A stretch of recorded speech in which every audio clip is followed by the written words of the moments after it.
Hey there, everybody. It's March 31st, 2019, and it's your episode 177 of At Percussion. My name is Casey Cangelosi, and with me are a few of my co-hosts. We've got Carly Vigna, Hi, everyone. and Ben Charles is here. Hi, everybody. Well, you guys, our guest is a good friend of mine and a newly appointed principal timpanist with the principal timpanist with the Seattle Symphony. Prior to that, he was the associate principal percussionist and assistant principal timpanist of the Fort Worth Symphony. He's performed with the Pittsburgh Symphony Orchestra, the Boston Pops, Malaysian Philharmonic, the Sarasota Orchestra, the New World Symphony, and the West Virginia Symphony. He's been on the faculty with the University of Pittsburgh and the Lucerne Music Center. He was my roommate back in the Boston days when Halo 2 was something people still did. And do you remember that, Jimmy? I do, yeah. This is Jim Benoit. Welcome to the show. It's so good to see you again. You too. Thank you so much for having me. I'm excited to talk and have some fun. Yeah, sure. You're welcome. How long have you been with the Seattle Symphony? It says newly appointed principal timpanist. Yeah, so I started in an official capacity with a contract in September at the beginning of this season. So I've been a little less than a year, a full-time member. But I actually started playing with the orchestra about a year ago. I had won the audition and I moved to Seattle. Yeah, it's still pretty new, but a lot happens in a year, so I feel like I've been in Seattle for quite some time. When you say official capacity, is the first year like a trial year after winning the audition? Yeah. Every orchestra does it differently, but for our orchestra, there's a 1-year probationary period. Mm-hmm. So essentially, your first year, you're trying to get tenured, and it can be extended. It can be obviously confirmed or denied. But so for me, even though I had started performing with the group earlier, none of the tenure stuff really was applicable until September, at the beginning of the new season. So this is September marks like my official start. Yeah. Cool. Well, congrats, man. That's really, really cool. Thank you. No, it's been really exciting. And I'm sure, anyone, whether it's an orchestra job or a teaching job or anything that you really spend a lot of time aspiring towards, like once you kind of hit that big mark, it's not the end of the journey, but it's like a big benchmark that I think is really exciting. And it's fun to kind of, have hit that benchmark and now to be trying to, get tenured and just to get better as a musician and a colleague. So, yeah. Gotcha. Can you explain for especially our young listeners real quick? You mentioned that the way your orchestra does it, the way the Seattle Symphony does it, is there's a 1-year probationary period. Can you give us just at least what you know of how else that might work at other orchestras?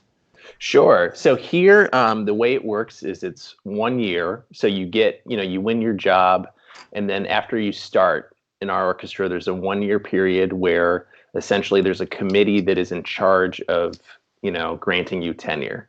And so for me, the way it works is I've already had 1 meeting. There's going to be a total of 3 meetings where they're kind of like checkups. So my colleagues will be talking, throughout the year about things that they like that I'm doing, things that I don't like, and talking to the music director and talking to, for me, there's a head of my committee that's kind of having a big role in gathering all this information. So at my first meeting, I basically went into the music director's office and had a meeting with the personnel manager, with the music director, and with someone on the players committee. And they gave me all this feedback. And so essentially every orchestra does this differently, though. So other orchestras, it's a 2-year process. I'm sure there might be some other orchestras where it's even more extended process. And essentially what it is you're getting feedback about how you're doing. And, and based on that feedback, you kind of are expected to, grow and change. And I think it's everyone's hope, because the audition process is so challenging, that, you grow into the person that they want you to be and hired you to be, and you get tenured. And some orchestras, there are some different situations, like there might be an orchestra that you might join and you already have tenure, and you're like a really high profile player, so that you can apply for some orchestras to like early tenure and things like that. But I don't really have specific knowledge of that stuff. So I just know for ours, it's a 1-year process, and of course, I'm in my 4th year here at JMU, and I have to think about tenure in 1 year. So 3rd year review paperwork was like a mountain like that. Yeah. Tenure review will be a additional mountain on top of that mountain. And for sure. Yeah, wow, 1 year. That sounds cool. Yeah, I mean, it can always be extended. There are a lot of things that can happen, but it's, I think it's, with our orchestra, it's a really great environment of everyone is rooting for everybody. And I think the goal with the 1 year thing is to basically have everyone feel good about, you get hired and everyone's rooting for you. So I think it's part of it is also like a vote of confidence to say, hey, we hired you. We really like what you're doing, and we want you to be a part of our group, our family. And so, for me, it's nerve-wracking being in the year, but you're hopefully, it goes well, and then you feel more stability versus if it's like a longer period. I think, so you might get nervous that, what am I doing? I'm going to spend 2 years here, and then it might not work out. And, it can, I guess, raise some anxiety. So, I'm glad your process though. So on the Beethoven 9 scherzo, if you went up on the 2 Fs instead of down, would they know that it was a joke, or would that be a mark? Oh man, I guess it depends on who you're talking to. Try it and see, man. Try it and see.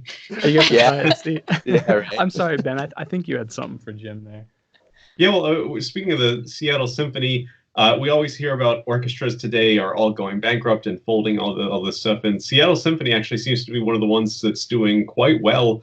And I know there's a lot of innovative programming. And if you're not familiar with what I'm talking about, if you go on YouTube and you start to type Seattle Symphony, the first thing that comes up is Seattle Symphony, Baby Got Back. Because 4 years ago, they had Gabriel Prokofiev, Sergei Prokofiev's grandson, arranged Baby Got Back for the Seattle Symphony, and they performed it with Sir Mix-a-Lot.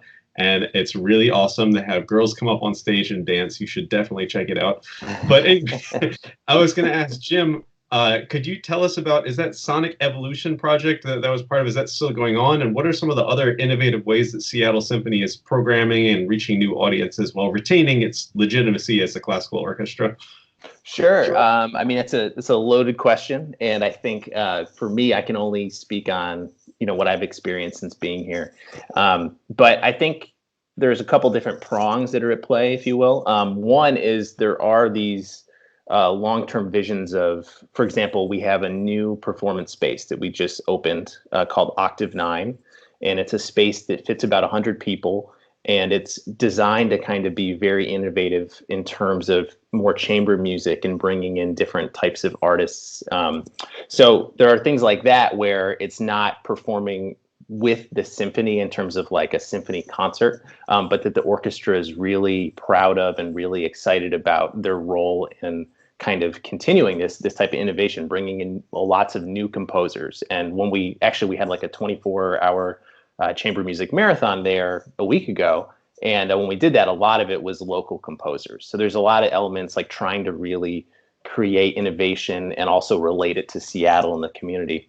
But another big part of it is honestly just really, really innovative programming with the orchestra, like you're talking about with Sir Mix-a-Lot. And just because it was recent, one thing we did and the orchestra's been doing for quite some time now are these concerts which are called untitled concerts. So a couple times a year, there'll be a concert that's more contemporary music or chamber music oriented. And what they'll do is they'll set it up in the middle of our grand lobby. So this isn't on stage. This will be kind of in the middle of the lobby. And then there'll be chairs set up around the lobby. And the way our lobby is structured, there's also balconies above. So people can sit around at any point to see, you can sit behind the musicians, you can sit to the side of the musicians, you can stand and walk around, you can go above and look down on the musicians. And while this is going on, usually there'll be kind of like a bar set up, and these concerts are Friday nights at 10 p.m. So it's kind of like a different vibe, if you will. So it's not really feeling like the concert hall. And like recently, for example, we did a heavy percussion program where two of our percussionists, Mike Warner and Matt Decker, did Barrio Circles, which is a great piece. And then afterwards, we actually tried to tackle Boulez sur un Cs, which is awesome piece. Involves 3 percussion, 3 harp, 3 piano. It's a really amazing work by Boulez. And so anyways, these are programs that I think for a lot of normal concert goers, these wouldn't be what you would expect to see, right? And I think one thing Seattle's really conscious of and does a great job of is really trying to expand our audience's appreciation for whether it's different composers or different types of concerts. So ideally, you're bringing in people who come to the concert hall, but then you're bringing in people who might not want to go and see a 2-hour symphony concert, and they come and they see this really cool concert involving different sounds, different instruments, and then from there, hopefully bring them in to become full-time subscribers, if you will, or just people who want to check out the normal or more normal symphony concerts. So I think the big thing is everyone in Seattle, in terms of part of the organization, is really trying to kind of build innovation everywhere they can, and have it kind of have continuity and relate back and forth. And I think that's a big part of why, as you were saying, Seattle right now at least is doing really well in the orchestra world. So yeah. It's also fun and inspiring for us to be part of such diverse concerts. So. Wow, cool. I was reading something recently about how a lot of musicians report like higher job satisfaction when they're involved in other aspects like planning, repertoire, administration in some ways. So Jim, with so many innovative things going on programming wise, are the musicians involved in planning like some of this adventurous repertoire and different venues and things like that? Yeah, I think so. There are different committees in the orchestra. Like there's artistic committees where they really do. The musicians have a strong voice that I know our management and administration and music director listen to. For me personally, I'm not. I don't know a lot of the details of those things yet, just because I'm still a probationary musician. But yeah, I mean, I think you find talking to the musicians in the orchestra that everyone is really excited about the path that Seattle's on right now.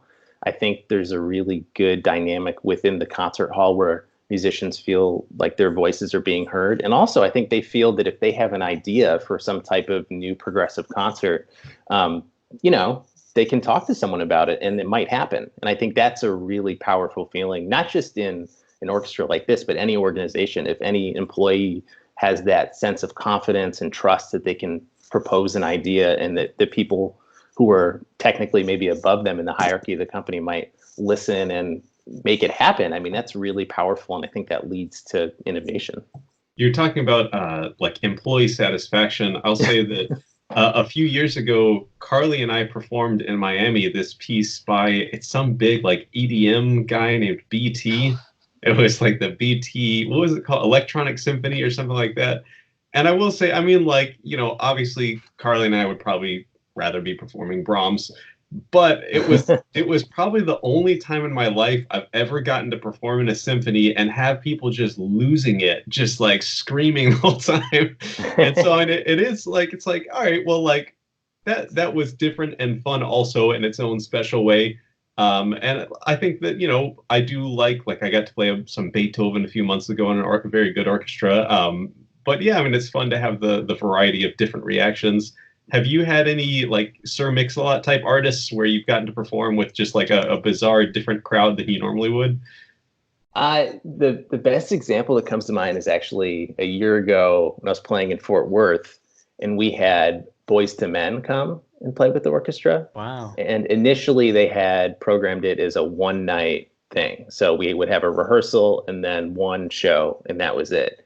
And it immediately sold out, and they had to add another show. And, a lot of times with various pop shows, people will wear earplugs because, it'll be loud with a live band or something. This was the only show where I had to have earplugs in because of how loud the audience was. And I mean, Boyz II Men, I think, was popular when I was in high school or middle school, maybe. So it was a really awesome experience going in and kind of having a vague idea of what this band did and knowing some of their songs. And then just as soon as they did anything, just the pandemonium in the audience, it was really exciting. And I know what you mean. I mean, a lot of times those concerts are the most fun because you just feel this energy from the audience that's really incredible. And yeah, I mean, it was definitely one that I remember. when you I do will say those. also like when you're playing Beethoven, you feel like you're under like the microscope. Like, oh, if I screw anything up even a little bit, like I'm in big trouble. And it's not to say that you're gonna have a great screw up in the Boyz II Men concert, but it's definitely a little bit liberating to be able to like just go for it and not worry if that was a tiny bit sloppy or something like that. Because yeah, it's popular music. It's like it's more about the vibe of it, I guess, than the absolute accuracy. Oh, for sure. Yeah. No, I remember specifically feeling pretty excited about some suspended civil roles in that show. And just meaning, because I remember I talked to the drummer, because a lot of times these people don't realize with these pop shows, a lot of times these books are written by maybe the keyboardist or the drummer in the band, or the arrangement, excuse me, not the tunes are written, but the arrangement will be written by.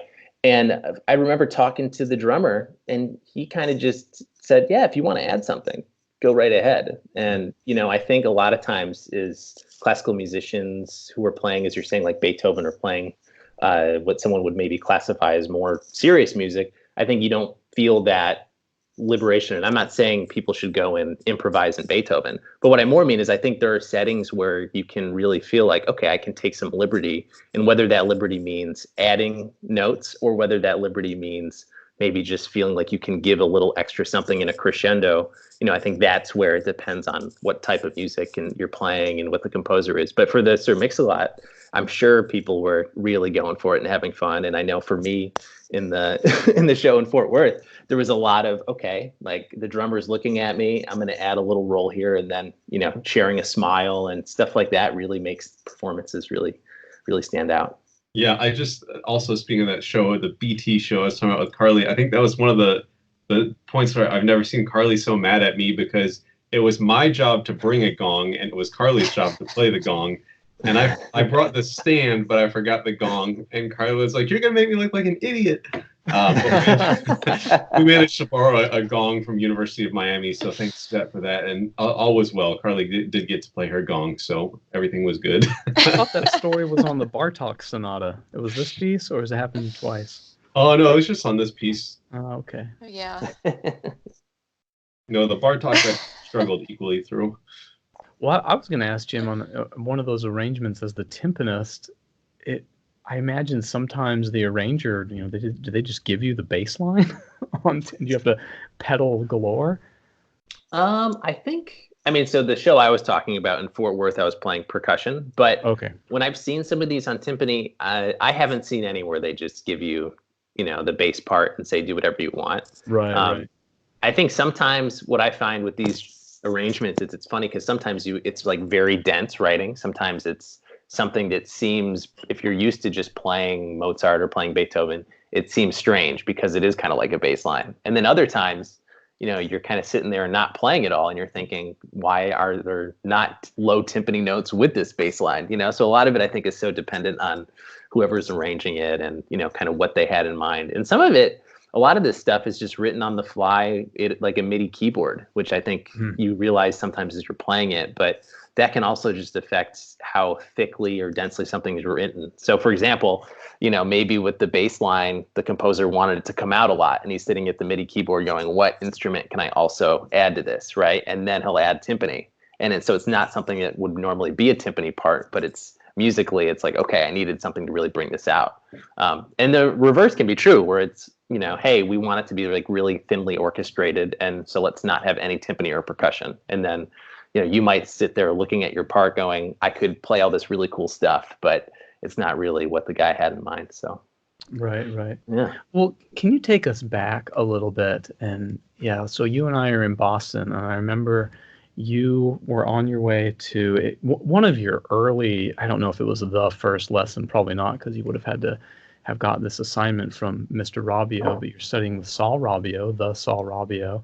And I remember you telling me something, Jimmy, what are you doing in your lesson coming up? And you said, well, I had to learn all the Beethoven symphonies. Was that in 1 week, 1 month? I remember it was a very short time to learn all the symphonies. Am I remembering that right? Definitely not in 1 week. I was going to say, I think I've been telling everyone it was 1 week. Cool. I like that because that makes Okay, me feel I'll pretty continue impressive. saying that.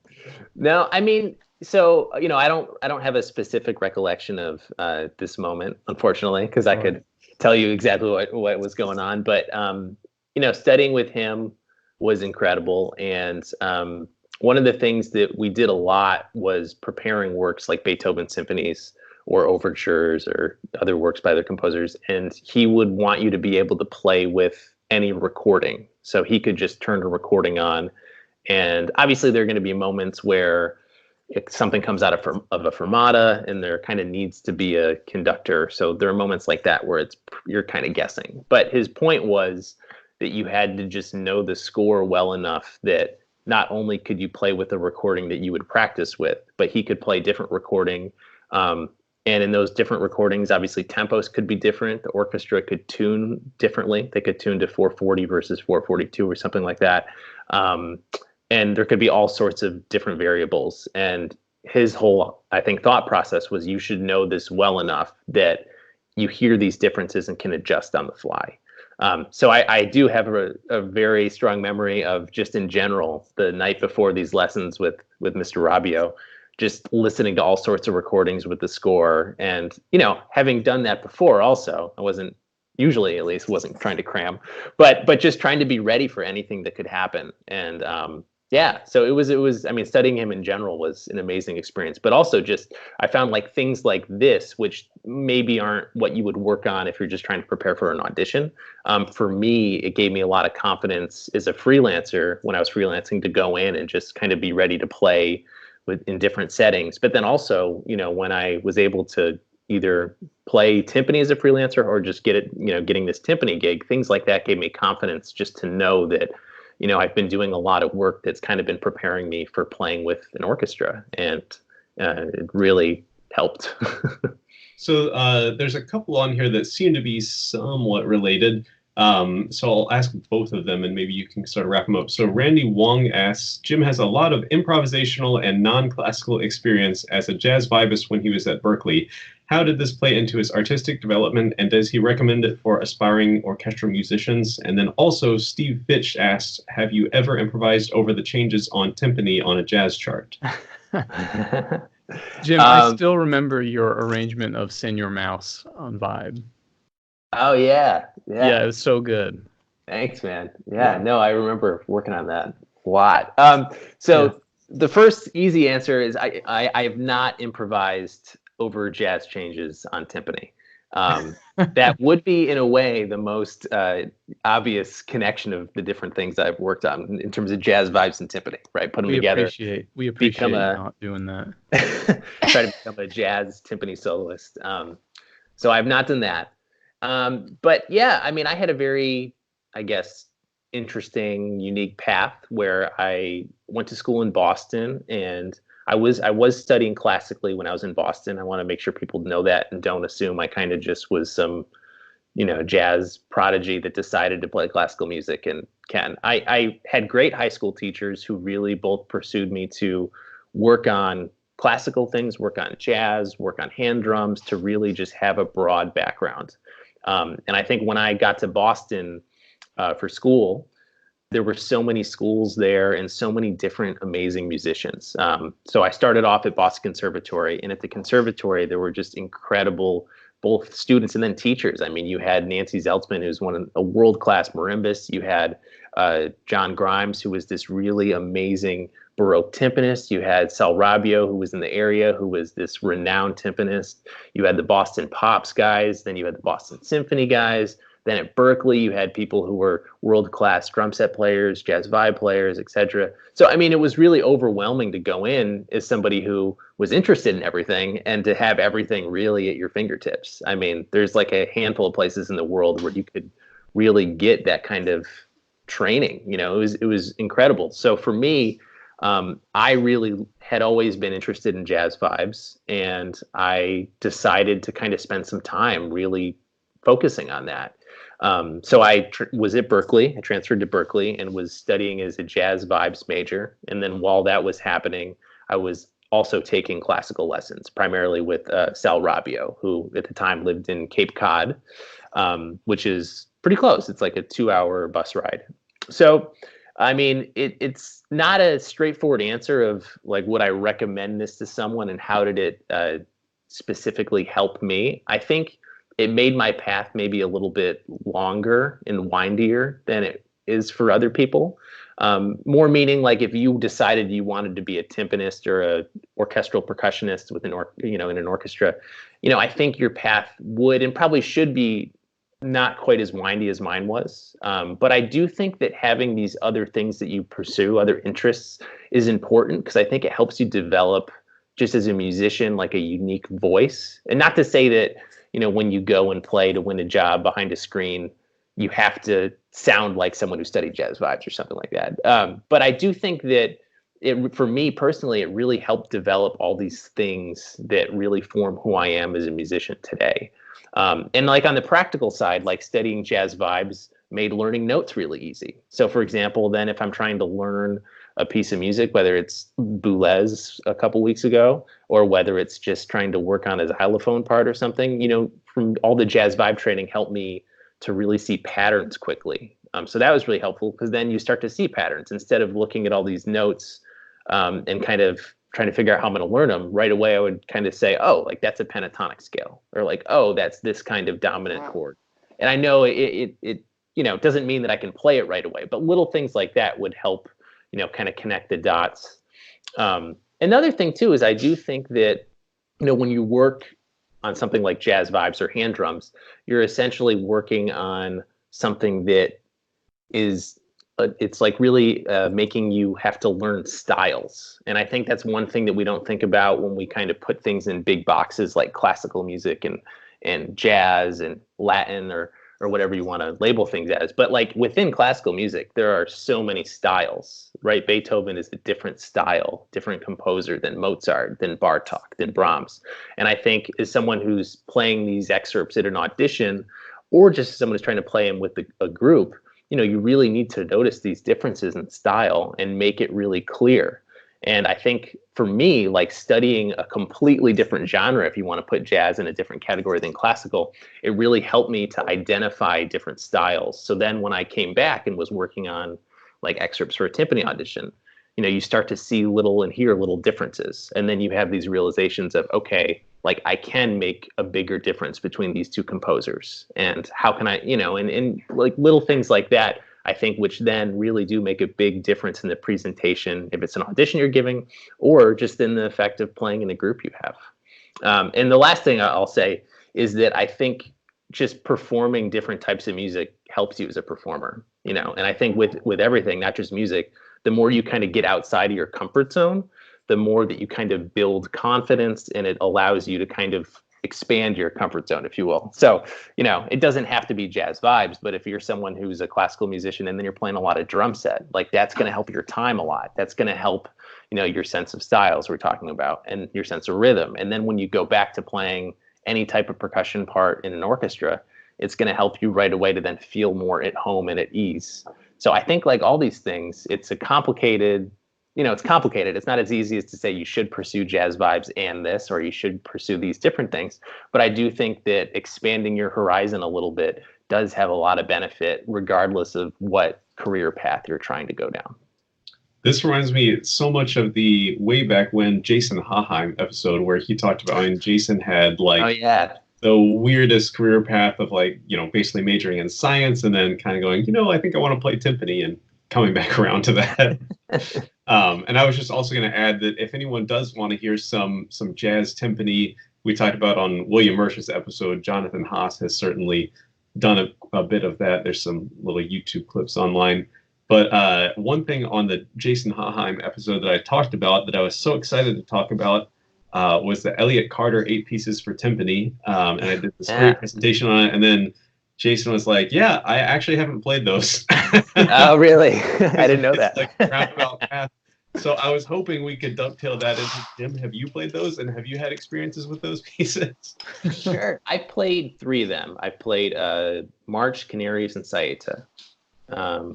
And yeah, I don't have very vivid memories of like preparing them in terms of just, I couldn't tell you stickings or anything like that offhand, I don't think. Maybe. But But yeah, I do think kind of in a smaller way, this is kind of like what I was just saying with the pursuing other styles and things, where I think if you're trying to teach someone to become like a timpanist in an orchestra, I think I wouldn't treat these like the Bach cello sonatas, where it's kind of like you're always working on them and they're working on your intonation and your sound and your expression and how you're connecting notes. But I think that they're amazing in that, they're just really hard and they force you to work on different skills that are important, whether it's like rhythmic modulation or getting different sounds. And I think that B, it's also just as someone is trying to learn the instrument, it's the same thing if you work on a marimba piece that uses maybe like different effects that aren't quite as standard, where that I think it just forces you to open up a little bit and it expands your ears. So for me, for example, with the Carter things, I mean, at the time, as someone who, played mainly straightforward, I would say like symphonic type timpani playing, where you're not doing as extreme things with beating spots, for example. I think like you just think I have a good beating spot. This is where the beating spot is. It's where I get the most pitch or whatnot. And I think when you work on a piece, there are other pieces too, but like some of the Carter pieces where you're doing these things where you're in the middle and then you're in the edge and then you're close to the rim, it forces you to hear the differences and the different things they can bring out. And not to say that then you'd go to a Beethoven symphony and say, I'm going to play this in the middle and it's going to be great. But I think it forces you to really start to hear differences. And then you realize that, okay, there are benefits to playing closer to the middle, depending on what the type of, writing is for timpani, or there are benefits to playing closer to the edge at times. And I think for me, at least, that's what that kind of piece has had an effect on, is it's made me kind of see that there is a lot of possibilities with the instrument. There's not just one good beating spot. There's a variety of sounds and colors you can get, and doing things like going towards the middle or towards the edge really can make certain things more or less successful. But also the other thing is they're just cool pieces. I mean, so if you want to be a timpanist, it's like you should play some of the cool timpani pieces. And without a doubt, the Carter pieces are part of that. So to follow up with that, Jim, are there other pieces or other repertoire or other method books that you think are really important for young timpanists to play when they're studying? Yeah, I think the Goodman book, there's some books that I think are pretty, I don't want to say pretty standard as in you have to use them. I just think they're books that have kind of been around for a while. So for me, the two books that I used a lot with Mr. Rabbio, for example, when I was studying with him, were the Goodman book, and then there's the Freese Lepak book, which has a lot of tuning in it. And I think what's maybe unique about these books is that they really focus on the basics quite a bit. And I think that with everything, but especially with timpani, because most of what you end up playing compared to other percussion writing, for example, is so maybe, let's say, basic. Like there's not buzz rolls, for example, and there's only so much you can do with these four drums. So much of it is about just getting a good sound and playing in tune and playing with, good rhythm. So I think these books are great because if you really focus on them, that's what it is. The basic etudes for the Goodman book are playing roles, playing different dynamics, and playing different intonation exercises. And then same with the Freese Lepak book. And with the Freese Lepak book specifically, what's so great is there's this section in there, I'm sure people who worked on the book know this, there's this section where you're playing and singing. So they'll give you pitches and you have to sing. So you have to work on hearing the pitches and producing it. And then you work on playing and tuning it. And I think that's one thing that, as the quality of timpani are so good now, it's really easy to go up and just use the gauges and to set up, a perfect fourth or, name the interval, right? You can kind of use the gauges, and in general, the drums are so good that it's going to get you pretty close. But in order to be perfectly in tune, what you need with the orchestra, you really have to be able to sing these intervals and hear them. And for a lot of people, that goes down to having like a great ear training instructor, but these books do a great job of kind of really reinforcing that. So for me, those are kind of the ones that I keep even now going back to. Like if I haven't played in a month or something, if I took a trip and I wanted to come back and get back into shape, a lot of it would be going back to these basic etudes and exercises and really making sure I can do them at a high level instead of kind of just pulling, something really complicated and trying to right away just dive in. I kind of would start with the basics. One other book I wanted to add that I'm actually kind of surprised Jim didn't mention is the Sal Rabbio book. Oh yeah, no, which is it's called, is it 14? I can't remember. Let's see here. I just googled it. Contest and recital solos for timpani. Yeah. But they're also like not the most, like, I think the Vic Firth etudes kind of get into a little too like almost multi-tom sort of like difficulty level stuff. They're not super difficult, but there's really, really a ton of music, and that's what I use with my students. And I think one of the biggest sins with that book is that they're called like solo 1, solo 2, and I'm always like, make up a name for it and play that. So I add so much more color. I'll tell him next time I talk to him. But no, that book's great. Yeah. No, I'll tell him. You have notes. Ben Charles said, Mr. Rabbio, you need to title these. Yeah, no, and I think for me, that book's great. That book, actually, he wrote it after I had kind of spent most of my time studying with him. So part of the reason I have part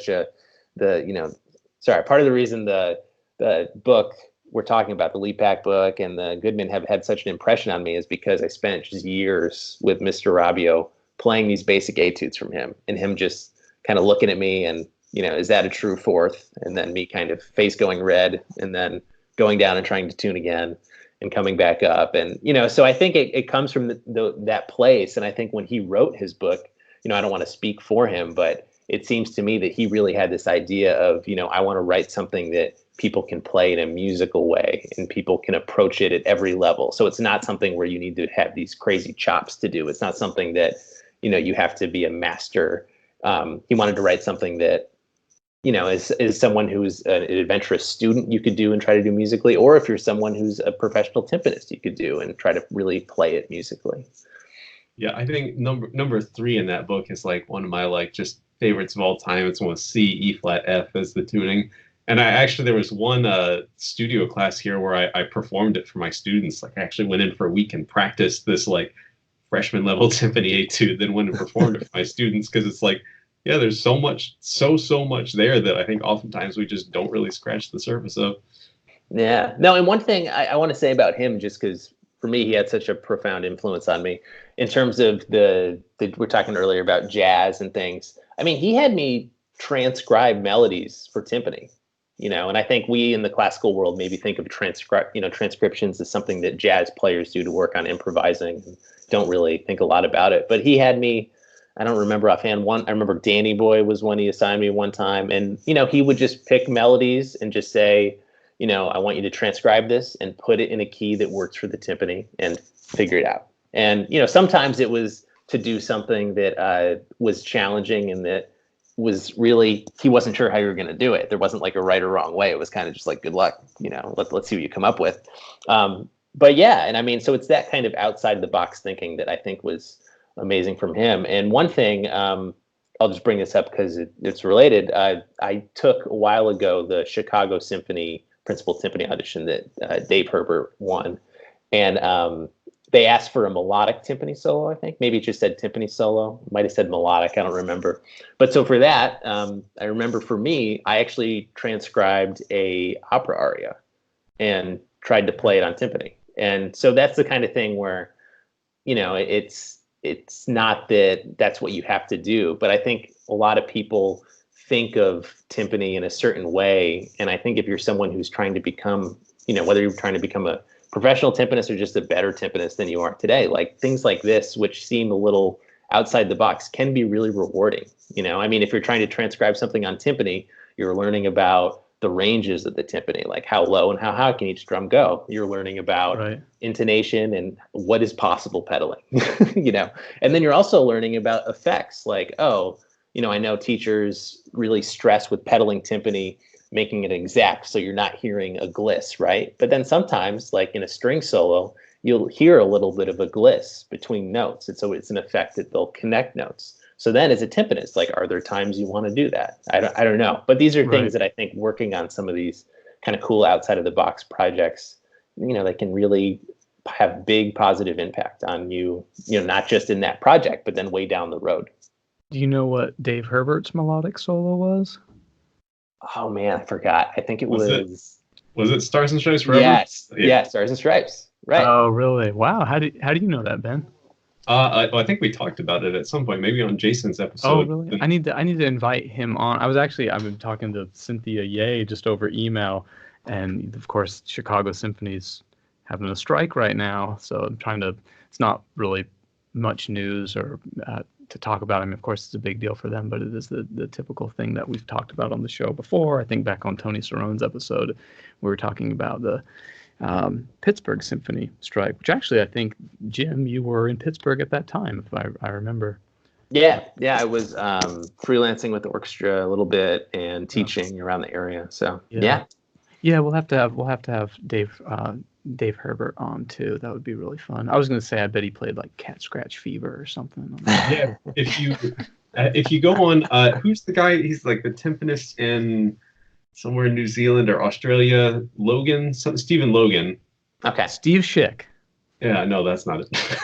No, I think Steve Logan. There's a video of Stephen Logan playing that Stars and Stripes Forever arrangement with like it's a percussion section at some festival. But I was going to say, it sounded like we're talking a lot about, pedaled timpani music.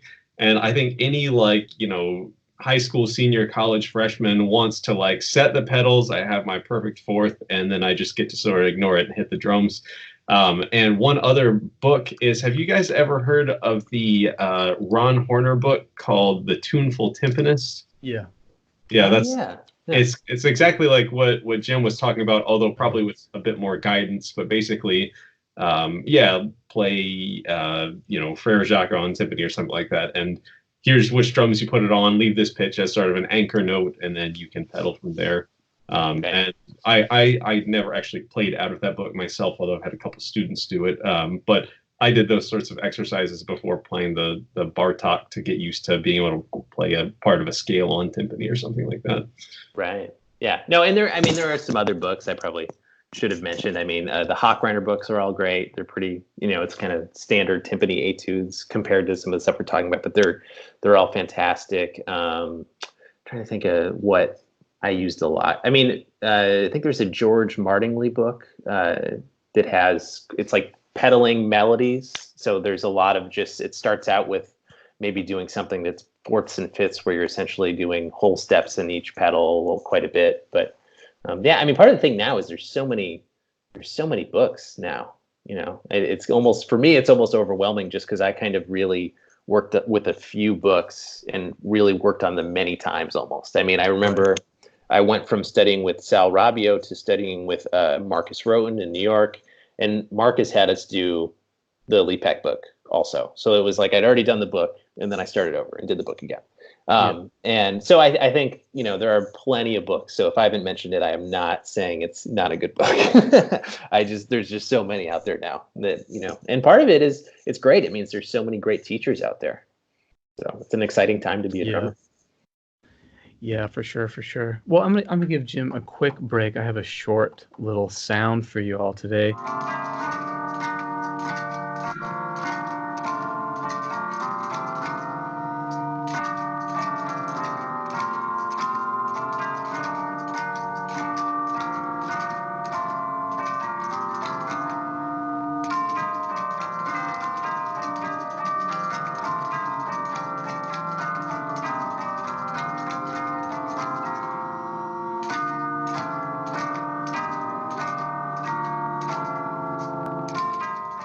Pretty sure that tune would be good to transcribe on timpani.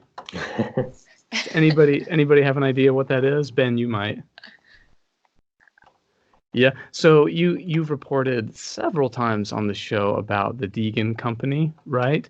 And This is something called the Deagan Tower Chimes. I'm going to send you all a little link here in the chat so you can take a peek at this. So the Deagan company made something called their tower chimes, and they would go install this giant chime rig into the belfries of churches, and I don't know if they exist any universities. The brochure is still available. You can download the original brochure, which I just sent a link to you guys, and if you're watching on YouTube, you can take a peek. I'll overlay all this, and you can take a look. But yeah, it's this 1930 is the catalog, and it's saying that this electric electrically operated, automated chime belfry that can be installed. And it looks like for the biggest set of them, the price is $13,000. And if you get the console and the timer and the little piano roll mechanism, it's $15,000, which today is $180,000, or sorry, in 2016 is $180,000. So what y'all were looking at there was the top of the box. So it's this giant gantry supporting these chimes, and it could be up to 2 octaves, C to C, chromatic octaves, and these little electric mechanisms firing these little pistons that beat the top of the chimes, and what sounded like camera flashes are these just giant sparks going off that I would imagine are a tremendous out of code, out of date fire hazard nowadays. And I saw a video about the restoration, and they don't restore them to that original like giant spark flying balls of fire. They use a different safer mechanism. So yeah, I thought of that immediately because I know I snuck up to a bell tower when I was a kid with a neighborhood friend, and it was just such a dirty bell tower. A spark like that would be really dangerous. Catastrophic. Yeah. So those are Deagan tower chimes, and they still exist around the country. You can find YouTube videos of various installations, and if you go to Deagan.com, it will take you straight to a website where, Deagan.com is the little ad page for a company called Top Rung Tower Chime and Organ Services. And so, yeah, they talk about how they can reservice and fix your Deagan tower chimes if you had them installed way back when. And apparently it says, in business since 1987, Top Rung Tower Chimes and Organ Services has restored 35 Deagan tower chime systems. And I believe they said they've installed the original Deagan company. Yeah, the J.C. Deagan Company of Chicago, Illinois, built some 440 of these noble instruments between 1917 and 1958. So there's a lot of them all around the country, and a lot of them are in disrepair, but a lot of them do still work. So I'm just thinking about at that price, how much money they made off of just those. yeah, I mean, apparently I guess they were pretty popular. It seems like such a wild idea, though, like to manufacture that and get that off the ground is huge. And I tried to think. But it seems also like a sort of like almost Henry Fordism, like if there's a really good instrument manufacturer that can sort of standardize the way that these should be made and reuse equipment and use their already existing tuning procedures, I'm sure it's a lot cheaper than building that many custom carillons, Oh, yeah, for sure. Well, and I'm sure, chimes are way cheaper than bells. Yeah. I can't imagine. My old university, I taught at Concord University, they had a carillon, which was very cool, of course, but it was always in the campus news, always in the town news, restoring the carillon, the money it costs to keep it up every year. I mean, just expensive. I think, chimes are, tubular bell chimes are so much simpler than actual bells. I just wish so much that obviously this is not possible. I just wish that we could have Mr. Deagan on the podcast. Like he seems like such a cool, like bizarre inventor. Like if we get one episode where we can time travel, that's who we're having. This thing was cool because, of course, it had a little console that you could play these through piano rolls, so it could read piano rolls, or it had a little keyboard console that you could play from, and it also had a device that you could relay it to an organ, so you could hook it to one of your organ manuals that was already installed and play the organ, but then maybe on this one manual you can activate the chimes. So Deagan tower chimes, that's your sound for the day. Cool. And that's all before MIDI was the thing. I just thought about by today's standards, like, oh yeah, it's just MIDI basically, but man, that's cool. Yeah. Well, we do have one more question for Jim, and we mentioned it earlier, but we kind of got onto some other things, and it's from our friend Will Marinelli. Thanks for always sending in questions, Will. He says, what do you think are the most essential non-musical skills a percussionist needs to have in this day and age? Ooh, I think this gets asked a lot. Yeah. I don't know. I mean, I think maybe I would say just to being curious.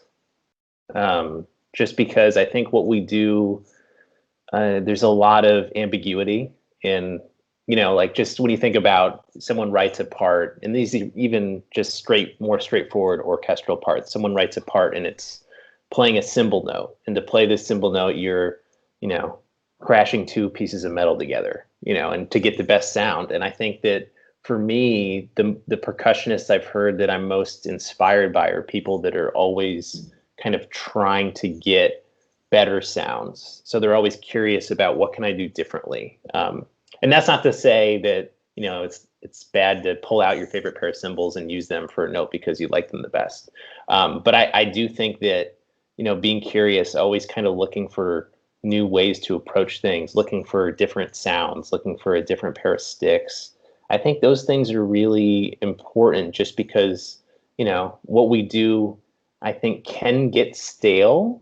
I think like if you're someone who, for example, just with orchestra playing, if you're someone that is like, every time I play this piece, I have to use this drum and use these sticks and that's it, then it becomes maybe a less exciting experience for you. And because of that, it's probably going to be a less exciting experience for the audience and your colleagues. So I think being curious keeps it interesting. And I think it, allows you to, no matter what you're doing, to get better at it. And it allows you to, kind of inviting other people that you're playing with to be curious. And I think it's just something that I've noticed, here in Seattle, my colleagues are all very curious, which is really fun for me because it pushes me to kind of always look for better ways of doing things. It must be hard to do that sometimes. You're playing, say a Beethoven symphony, and there's such a path and tradition, but do you still find you're able to think that way even with, say, something as as known as Beethoven 3? Yeah, I mean, I think for me, this year I'm maybe not as curious as I want to be, because I think this year I'm on probation and I'm trying to do a really good job. So but I think part of it is almost just like the things that I know are pretty good, I'm falling back on a lot. But even like with Beethoven, when you hear different recordings of Beethoven, sometimes it's done in like more of a Baroque style. So it's done with like smaller drums and harder sticks, and like calf heads. And then sometimes it's done with an orchestra and it's a big orchestra and they'll use bigger drums. If you're on a standard set of timpani, they'll use the lower two drums, and they'll use maybe sticks that are a little bit heavier and they'll get more sound, So I think there are like little things like that are different, or that can make everything different. And then another thing too is I think with stickings, for example, I know one thing when I was studying with Mr. Rabbio, to bring it full circle, he was a big proponent of knowing, depending on who you're playing with, if you're playing with strings, like knowing what bowing they're doing. And then if you're playing with brass, knowing if they're single tonguing or double tonguing or what articulation they're doing. And then depending on what they're doing, you can stick it differently. You can use different sticks to match and to blend more. And I think that when you're playing Beethoven, those things are done differently every time, right? The string players might say, okay, because of this tempo, we're going to bow this differently. And then if you're playing with them, you can look at that and say, oh, there's a way that I can stick this that's going to be different, but that's going to allow me to blend with them more. So I think things like that allow those, big pieces that are done all the time, like Beethoven 3 or Beethoven 5 or whatnot. I think it allows that each time to be kind of a unique, exciting experience, instead of kind of like checking a box and doing using the same sticks and doing it the same way every time. No, that's really cool. That's such a good lesson. Just like, okay, don't just do it and get your check mark done for the day and get your thumbs up, but try to like see what other extra layers of goodness you can bring to it.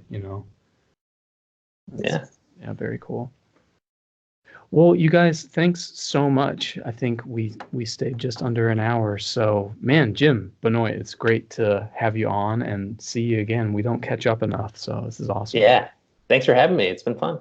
Yeah, sure. You're very welcome. Ben, Carly, we'll catch you next time, where the plan will be to have Lee Hinkle and Anders Ostrom will just be sitting in. That'll be his second appearance on the podcast. We think that's the plan. We'll see. So, Lee Hinkle definitely, though. So. Yeah. Thanks, everyone. We'll catch you later. Cool. Carly, cool. Ben, you didn't say bye. That was weird.